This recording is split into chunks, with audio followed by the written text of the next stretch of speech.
네, 안녕하십니까. 드디어 이제 그 다음에 이어갖고 지금 공부를 하도록 하겠습니다. 자, 그 아까 했던 것이 한 3페이지, 4페이지 했는데 다시 길가메시 서사시하고 노아 홍수 얘기하다가 중단됐습니다. 자, 노아 홍수하고 길가메시는 파랄렐입니다. 비슷한 얘기고 길가메시는 고대 근동 메소포타미아에서 나왔던 홍수에 관한 이야기. 그리고 노아의 홍수라고 하는 것은 팔레스틴 지역, 지금 이스라엘 지역에서 나왔던 홍수에 관한 이야기인데 무대는 이스라엘로 보기보다는 그 뭘까요? 저기 고대 근동 쪽으로 이해하는 것이 좋죠. 왜냐하면은 이스라엘 쪽으로 역사의 무대가 옮겨가기 전이고 다만 히브리인들의 전설 속에 나왔기 때문에 이게 어떻게 돼요?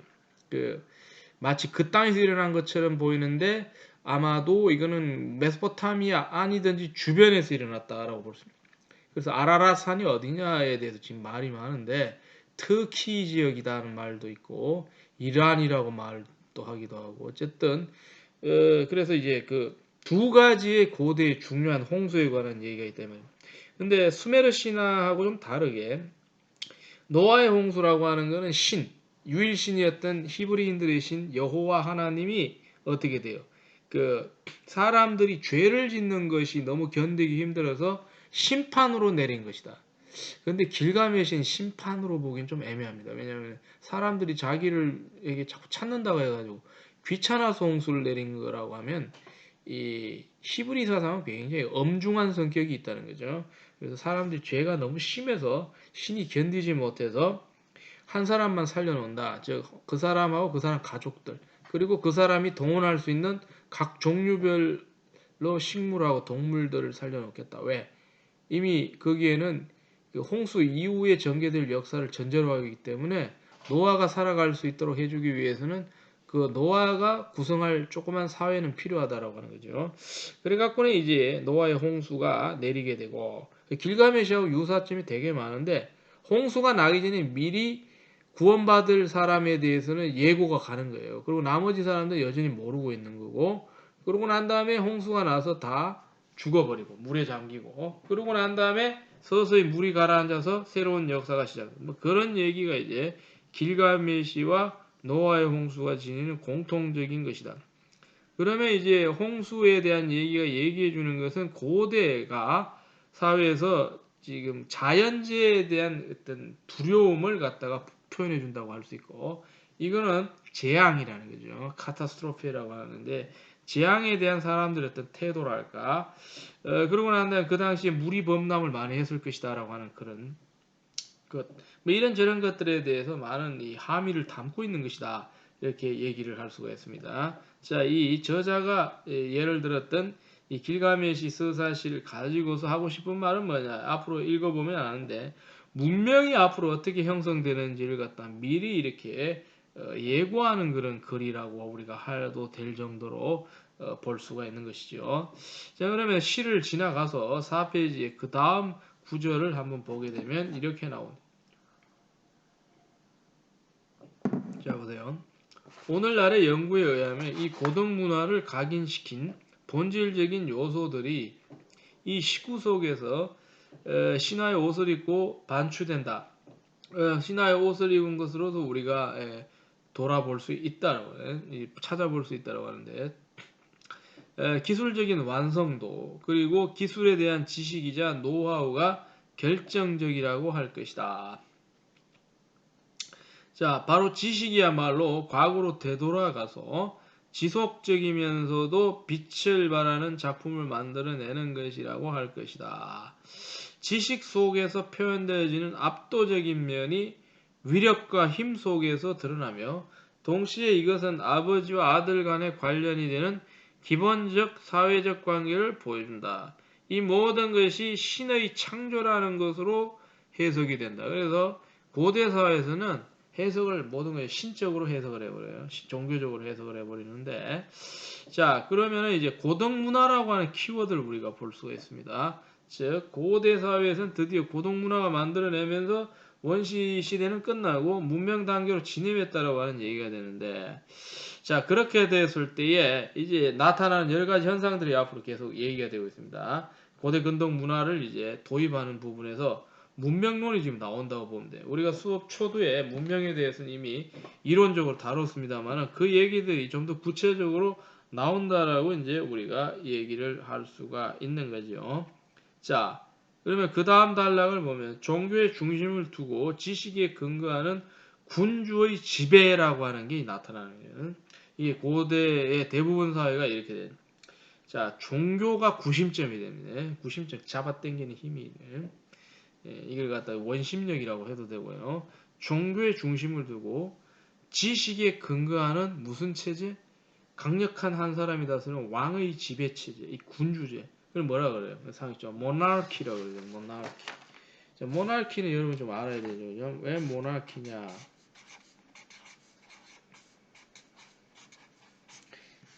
자, 이 이제 보통 군주라 해서 왕이라고 해서 군주정이라고 그러는데 모나키라고 하네요. 이 그리스어에서 두 단어가 합성이 된 건데 왕이라는 개념은 없습니다. 이거는 1인 지배를 얘기를 하는데 모노라고 하는 거 있습니다. 그리고 아르키라고 하는 거죠. 모노하고 이 아르키라고 하는 거, 아르키아라고 해도 되고 이게 결합이 되는데 모노가 원 하나라고 하는 거고 아르키라고 하는 게 이제 다스리는 걸 얘기하는데 하나가 다스린다 이 말이에요. 하나가. 그러니까 원맨 룰이라고 하는데 원룰이 원맨 룰링이라고 하는데요. 한 사람이 다스리는 1인 지배를 얘기해요. 모나키라 해서 이래서 1인 지배하는 게 주체가 왕이니까 군주정으로 돌려서 표현하는 것인데 그러면 이거하고 비슷한 표현이 뭐가 있냐면은 아우토크라티라고 하는 개념이 있어요. 아우토크라티가 뭐냐 자동으로 지배하는데 아우토가 이제 한 사람 말이에요. 아우토크라티라고도 얘기를 하고 있는데 자, 1인 지배 왕정이 고대에는 대부분 있단 말입니다. 꼭 뭐 땅덩어리가 큰 곳을 다스려야 왕이가 아니고 그냥 한 사람이 대표가 돼서 무슨 민주적으로 의사수렴하는 게 아니라 자기가 알아서 그냥 주체적으로 다스려 버리면 그걸 모나키라고 그래요. 군주정이라고 하는 것이 형성이 되는. 그런데 이 군주정의 특징은 뭐냐면은 고대 사회는 단순한데 오늘날처럼 여러 가지 부문에서 이렇게 분화가 이루어진 게 아니고 하나로 수렴이 되어버려요. 통합이 돼요.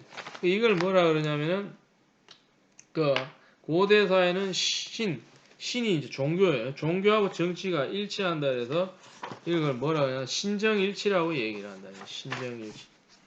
이게 잘 알아야 됩니다. 신하고 정치가 일치한다는 거죠. 이게 하나로 통일이 돼. 그러면 종교적 기능을 하는 사람이 마찬가지로 정치적 기능을 한다라고 하는 거죠.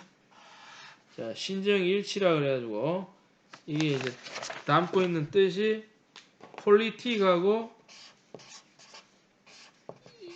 폴리틱스하고 릴리기온이 결합이 돼서 하나로 돼. 요게 뭐냐 권력자란 말입니다. 요게 요렇게 이해를 이게 바로 히스토리컬 뭐죠? 뭐랍니까? 이걸 갖다가 토인비가 크리에이티브 마이너리티라고 그랬는데 창조적 소수라고 얘기를 하는데요. 예, 뭐 자꾸 쓰면은 그렇고. 자, 신정일치라고 하는 거예요. 정치 종교가 일치되는 게 고대 사회의 특징이에요. 옛날에 요즘에는 그렇게 하기 힘들지. 복잡하니까. 옛날에는 인구가 그렇게 많지가 않고 이렇게 해야 힘이 쓰는 거고 말빨이 쓰는 게. 폴리틱하고 릴리전이 신은 종교고 정은 정치거든. 이게 하나가 되어버리네. 정교 신정일치 사회를 갖다가 시도했던. 이게 이제 나타나는 게 근동도 그러고 이집트도 그러고 이렇게 나타나는 그런 것이 있었다라고 하는 거거든요. 그래서 종교의 중심을 두고 지식에 근거하는 군주 지배라고 하는 거죠. 그죠? 그래서 이게 이제 후대에 가면 좀 달라지는데 뭐 상식적으로 고등학교만 가도 배울 수 있는 게 권력은 분립이 되는 거죠. 그래서 몽테스키에가 이론을 만드는데 뭐라 그래요, 여러분들? 삼권 분립이라 이렇게 얘기해요. 삼권 분립. 그럼 삼권이 뭐냐면 근대 세계로 가면 삼권에 대한 개념이 나오는데 이게 뭐라 그래? 예? 행정, 사법, 입법, 삼권은 분립해야 된다. 이는 왕이 다 갖고 놀면 안 된단 말입니다. 직능별로 분화되는 행정, 사법, 입법. 행정부가 대통령이 있는 정부를 말하고 사법부는 법을 관장, 입법부는 법을 관장하는 게 아니고 만들어내는 게 국회가 할 일이죠. 그죠? 국회가 하고 이게 작동하는 걸 갖다가 구체적으로 다스리는 건 사법부가 하죠. 법원이 하는 일이에요. 그러고 난 다음에 실질적으로 이 행정적인 걸 집행하는 정치 권력은 누가 갖고 있다? 행정부가 갖고 있다. 이게 분립이 돼서 조화를 이루어야 된다. 라고 계몽주의 철학자들이 몽테스큐에를 포함한 사람들이 얘기를 갖다가 했다는 거죠. 그죠? 삼권 분립인데 옛날엔 그게 아니고 힘 있는 사람은 다 실어줘 버렸다. 그래갖고 원활하게 일사불란하게 움직이는 게 더 편하게 느껴졌던 시대가 있어. 오늘날도 마찬가지인 게 민주적으로 하는 것보다 명령계통을 해서 편하게 잘 작동하는 게 실질적으로 그 존재하는 소기의 목적을 달성하는 집단, 그것이 무슨 집단? 밀리터리 그룹이다. 이 군대거든요. 군대가 일일이 다 회의하고 따지고 할 필요가 없는 거예요. 유능한 지휘관에서 합리적으로 운영만 되면 되는 거죠. 필요시에는 회의를 합니다만은 대부분은 강한 권한을 갖다가 실어줘야 돼요. 자, 그런 것처럼 프랑스도 옛날에 그런 경험이 많았단 말입니다. 이것저것 다 이런저런 사람들끼리 의견 나누고 하다 보니까 일이 안 되는 걸 많이 깨달아요. 그리고 미국도 마찬가지 다스려야 될 땅이 너무 크고 인구가 많은데 일일이 다 얘기해서 하긴 힘드니까 강력한 대통령제를 추구하는 이유가 다 그런 이면이 있다 말입니다. 그렇게 하지 않는 나라는 그 필요성을 그다지 역사적으로 실감하지는 못했다라고도 얘기를 할 수가 있다. 그래서 이게 뭐가 좋은지는 이제 그 나라 사정에 따라 다른 거지. 고지고대로 민주주의를 절차적으로 다 하는 것이 합리적이다라고 보는 것은 이론적인 것이지 실질적으로는 어떻게 보면 허무맹랑할 수도 있다라고 하는 거예요. 중요한 것은 권력이 부패하지 않는 데 있는 것이고 그 권력이 올바르게 작동할 수 있는 데 있는 것이다. 자, 그러면 약간 논의를 갖다가 확대해서 시민사회의 견제 기능이 크면 클수록 좋은 것이냐. 자, 이걸 국가의 효율을 가져다 준다라고 한다면은 좋지만 이게 포퓰리즘으로 치닫는다든지 아니면 말을 위한 말을 생산한다라든지 그래서 결론은 없고 자꾸 이론만 떠들어댄다는 것은 아무 쓰잘데기 없는 것이겠죠. 그죠? 그런 것들도 잘 살펴봐야 된다는 거죠. 그래서 우리가 이제 민주주의를 한다, 정치를 한다 했을 때 성숙한 것은 무엇이냐면 내 한마디가 지금 내가 뿜어서 의미가 있는 것을 심사숙고할 수 있으며 그 심사숙고한 걸 가지고서 책임있게 행동할 수 있으면 그게 성숙한 민주주의지 언론을 많이 보장해 준다라고 하는 것 그것은 형식적으로는 보기 좋지만은 그것이 늘 최선의 결과를 갖다 도출할 수 있다라고 믿는 것은 아주 단세포적인 발상이라고 생각할 수 있습니다. 그래서 이미 민주주의가 처음 나왔던 고대 그리스에서부터 이미 무슨 얘기를 하냐면은 민주주의를 악용할 수 있는 방법이 엄청나게 많다라고 얘기해요. 그래서 소크라테스가 악법도 법이다고 지키면서 죽긴 죽었지만 속마음 뭐냐면은 진정하게 민주주의를 올바르게 실천할 수 있는 양심이 있어야 된다는 그 전곡을 갖다가 찌른 것이라고 할 수 있는 거죠. 거기서 우리가 나온 것이 뭐냐면은 중우 정치의 위험성이라고 하는 것들도 많이 우리가 보게 됐다는 거죠. 논의가 너무 길어질 필요가 없는데 자 그래서 이제 권력에 대한 얘기를 하다 보니까 제가 이제 상권 분리까지 얘기를 했는데 이론적으로는 이렇게 작동을 하는데 국가별로 이걸 갖다가 중심축을 어디에 많이 두느냐라고 하는 것은 각 국가 상황에 따라서 달라질 수가 있는 것이고 지금 저희가 얘기하는 고대 근동사회는 이제 막 문명 단계로 들어왔던 단계가 되기 때문에 여기서는 고대 근동에서는 정교를 갖다가 일치시키며 신정 일치 사회로 해서 지배자에게 권한을 많이 실어주는 것이 오히려 더 효율적일 수가 있다. 경우에 따라 독재를 강하게 할 수 있겠습니다만 이 사람이 정치를 만약에 바로 한다라고 전제를 했을 때는 어떻게 됩니까? 좀 더 효율적인 국가 사업들 예를 들면 용수를 끌어온다든지 자기 지하자원을 개발한다든지 아니면 흉년 같은데 양식 공급을 갖다가 뭐라 그럽니까 앞서가는 어떤 방법을 통해서 효율적으로 분배한다든지 이걸 갖다가 정치 권력이 없는 것보다 낫거든요. 정치 권력이 없으면 자기들끼리 해결해야 되기 때문에 약육강식으로 치달을 수가 있는데 정치 권력이 있으면 약육강식 속에서도 이걸 갖다 통제할 수 있는 어떤 원리 원칙들은 존재할 수 있다라고 우리가 얘기할 수 있는 것이죠. 그렇게 봤을 때는 이제 이 고대 근동사의 이 신정일치 사회를 갖다가 저급한 단계로 볼 필요가 없는 겁니다. 인류 역사에서 문명 단계로 막 넘어왔다라고 하는 거예요. 여러분들이 여기에 주안점을 둬야 된다. 이제 이렇게 얘기를 할 수가 있대요. 자, 그래가지고는 이제 기원전 8세기의 경과 속에서 동식물과 사육의 재배를 거치면서 비옥한 초성달 지역, 예, 즉 거대한 강우 지역이라고 할 수 있는데 레반트 지역으로, 레반트는 팔레스틴 지역을 말하고 있어요. 그러고 난 다음에 시리아 사막을 거쳐서 남부 메소포타미아에 이르는 지역에서 촘촘히 정착한 인구가 끊임없이 이제 커져가고 있는 그런 얘기를 갖다가 이제 우리가 하고 있다 하는 그런 얘기가 됩니다. 그래서 이 길가메시 서사시 이후에 이어지는 이제 설명들이 여기 이제 좀 나오게 되는데, 예. 여기 오타가 나는 것은 제가 원문을 확인했는데 기원전 8세기가 아닙니다. 여러분 죄송합니다. 이게 기원전 8000년대를 말해요. 그러니까 이게 이제 문명화 단계는 아니고 이때 이제 뭐가 되냐면은 서서히, 그러니까 어떻게 나오냐면 악트 야 타우젠트라고 해서 BC 80세기가 돼요. 그러니까 이거는 문명 단계로 오긴 좀 힘든 단계인데 이때 이제 무슨 변화가 일어나냐면 자연 상태에서 변화가 일어납니다. 그래서 사람이 살기 좋은 어떤 상태로 되어가고 있다. 기후상의 변화를 얘기하기 때문에 아무래도 이 상에서 찾아봤는데 고치도록 하겠습니다. BC 8세기가 왜가 나오는 거 했더니만 기원전 8000년대를 얘기하고 있다. 기원전 8000. 실제로는 기원전 1999년부터 7999년부터 7000년 사이를 말이에요. 문명 단계는 아니고 문명 단계로 넘어갈 수 있도록 자연 환경이 되어 버리는 거죠. 자, 그래서 이게 뭐냐? 비옥한 초성달 지대가 나타나. 자, 이거는 여러분들 알아야죠. 우리가 고대 근동의 위대한 닉네임 뭡니까? 바로 비옥한 초성달 아닙니까?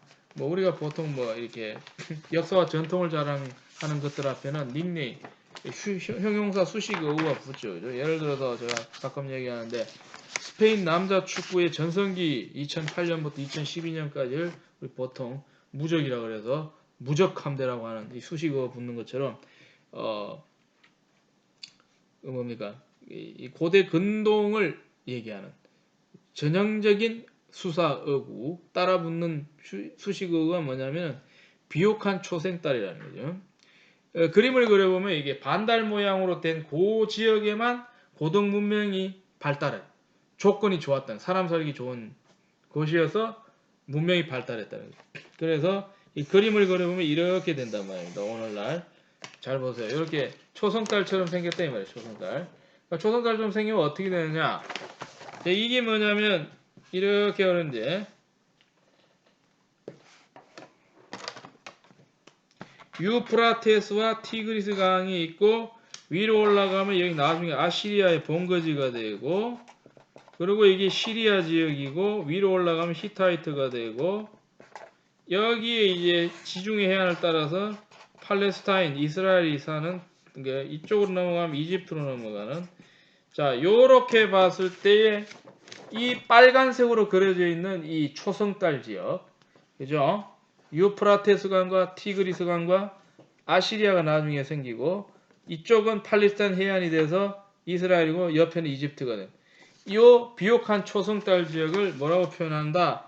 독일어 번역에서는 프룩트바르 할브몬트라고 나옵니다. 프룩트바르 할브. 자, 프룩트바르 할브몬트라고, 이게 이제 프룩트바라고 하는 거는 풍부하다는 거예요. 풍성하다는 거예요. 프룩트바. 르 할브가 반이고 몬트가 달이니까 이렇게 써. 영어로는 어떻게 쓰냐면은 비옥하다는 말, fertile라는 말이에요. fertile crescent. 크레센트가 초성달이거든요. 그래서 위에를 보면 프룩트바르 할브몬트, 프룩트바르 할브몬트, 그죠? 밑에 fertile crescent. fertile은 어떤 뜻도 있냐면요. 이 풍부하고 넘쳐나기 때문에 이걸 다른 뜻에서는 생물학적으로는 아기를 잘 낳는 이런 말이 있습니다. 그러니까 이걸 전문용어로 회입력이 좋다는 거예요. 회입력.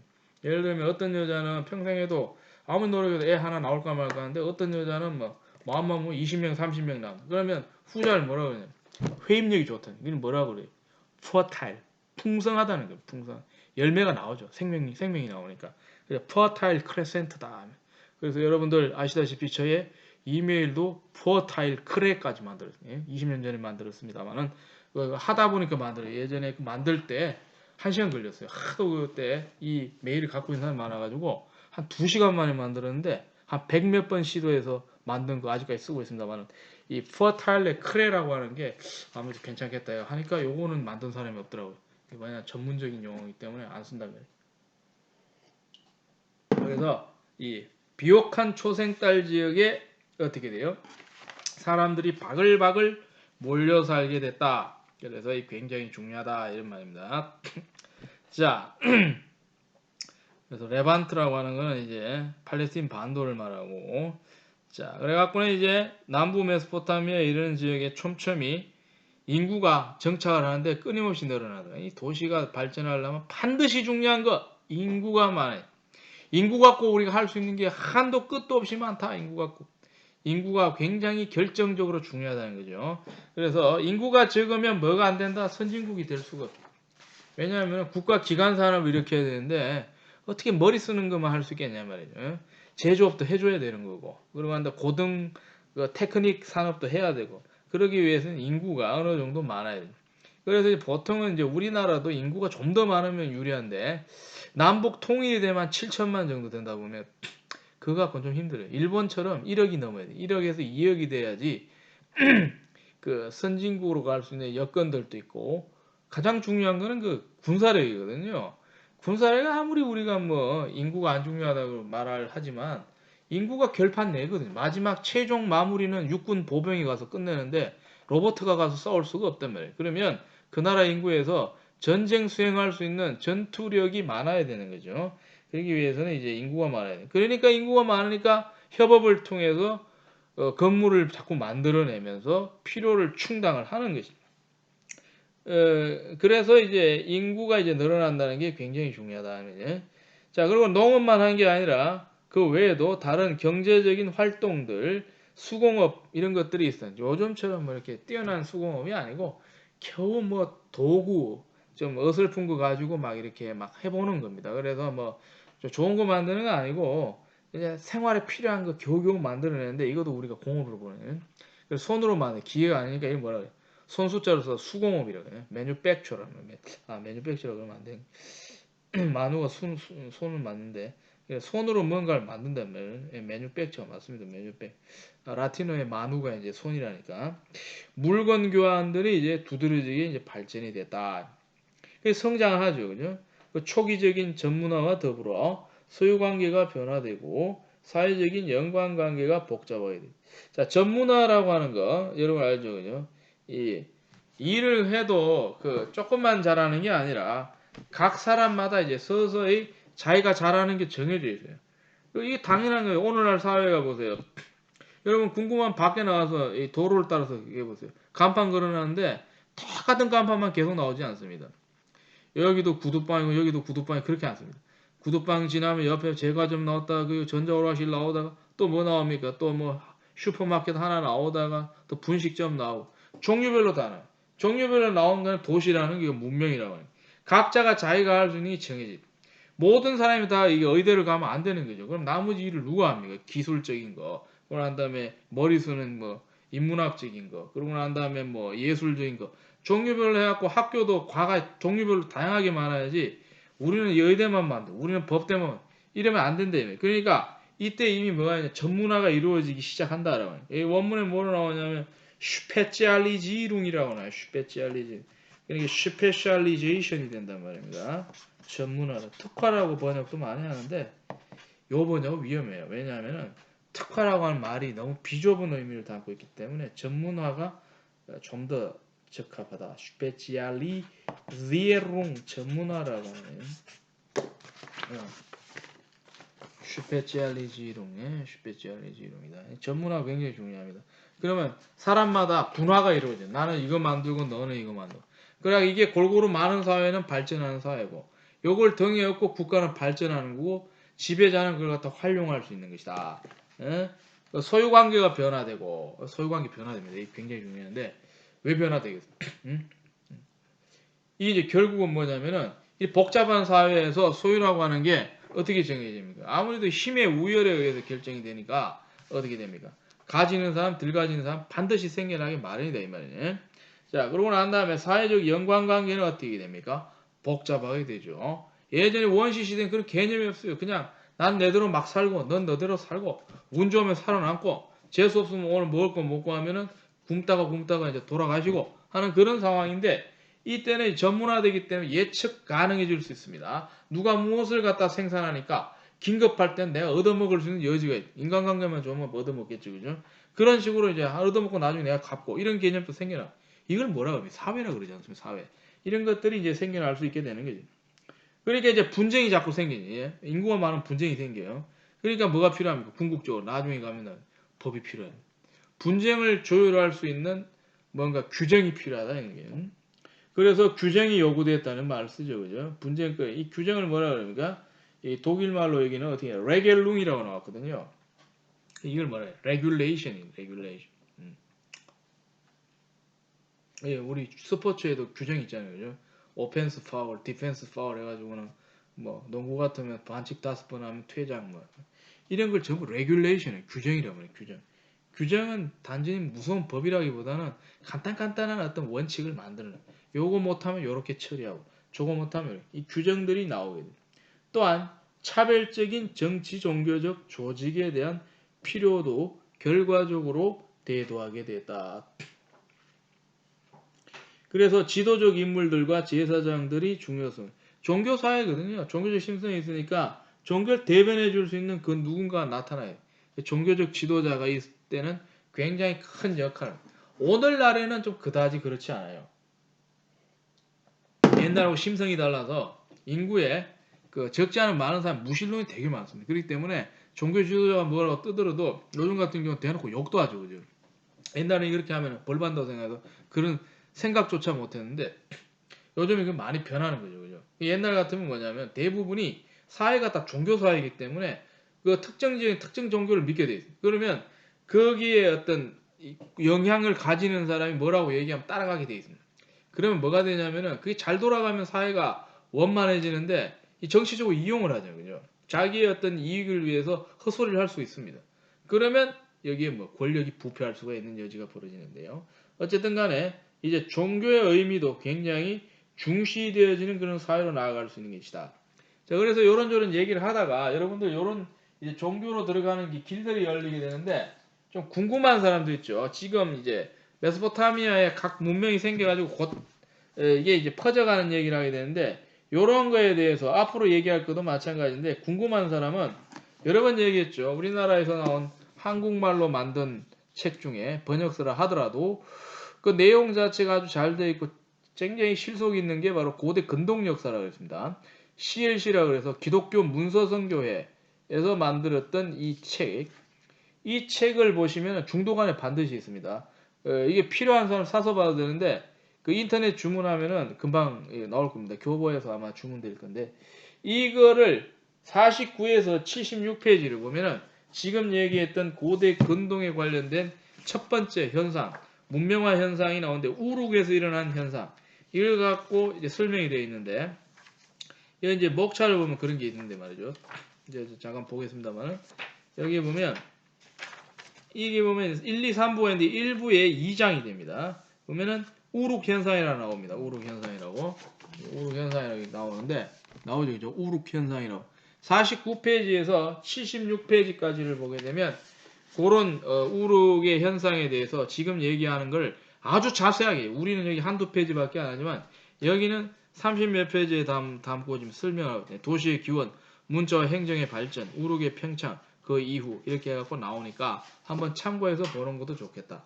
물론 저는 이걸 어디서 갖고 왔냐면은 이 독일어 원서에서 갖고 왔기 때문에 이거는 책은 다르다 하더라도 이거는 설명이 더 자세히 되어 있다는 거죠. 이 굉장히 좋습니다.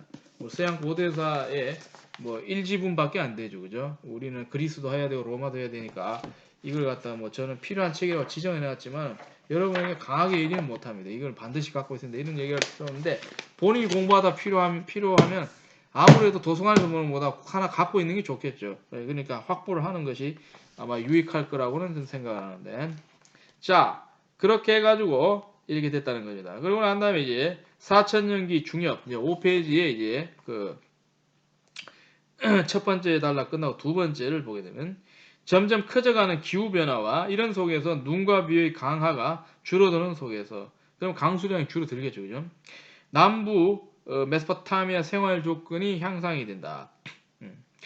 왜냐하면 이 프라테스와 티그리스 어귀에서 넙지와 습지들이 감소함으로써 어떻게 돼요? 정착과 농경을 위한 새로운 땅이 생겨요. 자, 드디어 농사를 지을 수 있다라고. 농사를 지을 수 있다는 게 센트럴 punk트다. 센트럴. 이 뭐냐면요. 농사를 짓는다는 거는 생활 방식이 획기적으로 바뀌는데 그거와 똑같습니다. 걸어 다니다가 차 타고 다니는 수준으로 완전히 바뀌는데 뭐냐? 농사를 지으면 뭘 할 수 있습니까? 세틀먼트가 된다. 인류 역사의 획기적인 변화는 바로 여기 정착이다. 정착이 되면 사람들이 예측 가능하게 문명화된 생활을 할 수가 있대. 문명화 단계로 가는 게 정착이다. 정착. 안지둘룽이라고 얘기를 하는데 세틀먼트가 된다는 했을 때. 정착과 농경을 위한 새로운 땅이 생겨. 정착을 하게 됩니다. 정착하게 되면 이제 예측 가능해지고 사람들이 안 돌아다니기 때문에 지배자가 자기 인구를 갖다가 계산할 수가 있고 이 인구가 안 돌아다니는 걸 전제로 하고 일을 벌일 수가 있고 공사를 벌일 수가 있고 몇만 명 동원해서 피라미드를 갖다 짓고 지구라트를 짓고 하는 그런 꿈을 꿀 수가 있는 거죠. 안 그러면은 지금 꿈도 못 꾼다 이 말이에요. 어떤 나라가 전쟁을 한번 하고 싶은데 분명히 전쟁에서 이기면 좋은데 그건 좋은데 꿈을 못 꾸는 게 자기 나라에 병력이 없다. 못 하는 거죠. 그죠? 그거 마찬가지. 정착을 한다라고 하는 거는 어떻게 돼요? 문명화 단계로 완전히 들어가는 겁니다. 그리고 앞으로는 농경을 통해서 꼬박꼬박 농사를 짓게 되는 걸 얘기해요. 그러니까 먹는 문제가 해결이 되는 거예요. 아주 결정적. 인류사에서 먹는 문제 해결된 게 우리가 하루 세 끼를 갖다가 노력해서 우리가 먹어서 살고 죽는 문제 해결된 게 인류 역사가 4천년 5천년 전부터 문명화 단계에 들어가는데 최근 일이다. 우리나라만 해도 보릿고기가 없어진 것이 60년대 말에 없어져. 그러면 그 60년대 초에 태어난 사람 경험이 있다는 거죠. 왜냐하면은 그 양식이 떨어졌을 때 굶어본 경험이 있다는 거예요. 인구의 몇 프로가. 적어도 절반 넘을 겁니다. 그런 경험이 있는 사람. 그러니까 이게 이제 혁명적인 변화죠. 이거만큼 큰 변화는 달리 없을 겁니다. 뭐 그거만큼 혁명적인 변화는 비행기 타고 다니는 그거보다 더 쓸 거예요. 그래서 정착과 농경을 위한 새로운 땅이 생겨난 정착의 정도와 조직들의 결성의 정도도 강화된다. 그죠? 정착이 강화되고 그런 사회가 끈끈이 조직이 돼. 그러면 뭐야? 지배자가 일을 벌인다는 거예요. 뭐 큰 공사를 한다든지. 그리고 그 물의 문제가 물이 건조하게 되죠. 그죠? 물이 부족한 현상까지 옛날에 넘쳐나는데 왜? 비가 많이 와버리네. 근데 이렇게 되니까 어떻게 돼요? 농지에 물을 대기 위해서 연구를 하기 시작해요. 옛날에는 운명으로 알고 살았어요. 에이, 물 없으면 할 수 없다. 그냥 받아들인다는데 이게 아닙니다. 이제 인구가 많으니까 우리 노력으로 물을 어떻게 한번 끌어와 보자. 어떻게 돼요? 물길을 갖다 틀어버리면 되죠. 그러니까 강물하고 그 농지하고 연결시킬 수 있으려면 삽질을 한다든지 땅을 파갖고 수로를 연결시키면 되는 거죠. 이 관계를 할 생각을 한다는 거죠. 이걸 뭐라 그래? 물을 다스린다. 이게 바로 치수로 넘어간다. 인류 역사의 혁명적인 변화가 또 하나인데 치수다라는 거죠. 물을 다스리는. 이래 되면은 농사 짓는 게 더 순탄하다. 치수가 된 치수. 이러니까 이제 이 문명의 수준이 올라간다 이 말이죠. 그죠? 그래서 농지에 물을 대기 위해 사람들은 운하와 댐 세시들을 통해서 유프라테스 물을 갖다가 근원으로 삼아서 자꾸 이용해. 유프라테스 강의 물을 갖다 대면서 농사를 지으려고 그러고 필요시 용수, 먹는 물로도 사용하려고 했다라고 하는 그런 게. 그러니까 이제 근본적으로 어떻게 돼요? 정치, 사회적인 질서가 변모하게 되고 물을 지배하고 이로써 주민들을 부양하는 일이 생기게 되죠. 내적인 분쟁을 끊어내버리죠. 그죠? 물 때문에 많이 싸우거든요. 성경의 창세기를 보더라도 우물을 파가지고 서로 자기 거라고 우기고 싸우는 그런 근동적인 현상들이 널리 우리나라도 마찬가지. 우리나라 수돗물 들어와 가지고는 물 틀어 갖고 쓰기 시작한 게 얼마부터? 60년대부터입니다. 60년. 그 전에는 이거 거의 안 썼단 말이에요. 우물 퍼먹고 살았다는 거죠. 그러니까 물이 이렇게 얼마나 중요하냐 이 말입니다. 요즘에는 뭐 물 사 먹을 정도니까 옛날에 꿈을 먹고 물을 어떻게 사 먹냐 말이에요. 물을 사. 80년대만 해도 물 파는 경우가 잘 없다 이 말이에요. 음료수는 팔아도 물은 안 판다. 왜? 물이 그리 쉽게 그리 활용될 수 있는 게 아니거든요. 시간이 다 가버렸습니다. 그래서 4세기 말에는 기원전 4세기 말에는 기원전 4세기가 아니고 4천년기네. 또 오타가 났습니다. 죄송합니다. 이게 4세기가 아니고 4천년기. 그러니까 기원전 3000년대로 들어서기 직전 4천년기. 그러니까 이걸 어떻게 해요? Fourth Millennium이라고 할 수 있고 독일 말로는 피어테 밀레니움이라는데요. 죄송합니다. 오타가 나네. 4세기가 아니고 4천년기가 됩니다. 진정한 지배를 향해 나가요. 오늘 여기까지 하겠습니다. 여기까지 하고 다음 시간 이어가지고 이걸 계속 보고 어디까지 나갈지는 해봐야 알겠고 그렇게 한번 나가보도록 하겠습니다. 경청해 주셔서 감사합니다.